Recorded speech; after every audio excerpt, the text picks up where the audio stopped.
হ্যাঁ মা, দেখো তোমার বৌমা পছন্দ হয় কি? বাহ, খুব সুন্দর চেহারা। তুমি যদি মাকে ভালোবাসে থাকো তাহলে চ্যানেলটিকে তাড়াতাড়ি সাবস্ক্রাইব করে পাশে থাকো। রোজ নতুন নতুন ভিডিও দেওয়া হয়। বন্ধুদের ভালোবাসলে ভিডিওতে লাইক কমেন্ট শেয়ার করে দেওয়া। শেষ পর্যন্ত না দেখলে ভুল করবেন না।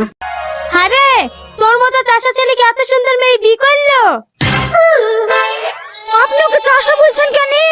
আপনার ছেলে অত বড় ব্যাংকের ম্যানেজার। ও মা, আমার ছেলে তোমাকে ওই বলেছে গরুর ঘাসটা ঠিক মতো কাটতে পারে না, আর ও কিনা ব্যাংক সামলাবে? তুমি মা এসব কি বলছো গো? তুমি তাহলে ব্যাংকের ম্যানেজার না? না, তুমি যেমন আমার সাথে মোবাইল নেওয়ার লাগি অভিনয় করে প্রেম করেছো, তেমন আমি তোমার সাথে বিয়ে করার লাগি ব্যাংকের ম্যানেজার সেজেছি। হ্যাঁ, চলো, কায়দা করে আর লাভ নাই, বিয়ে হয়ে গেছে, ঘরে চলো।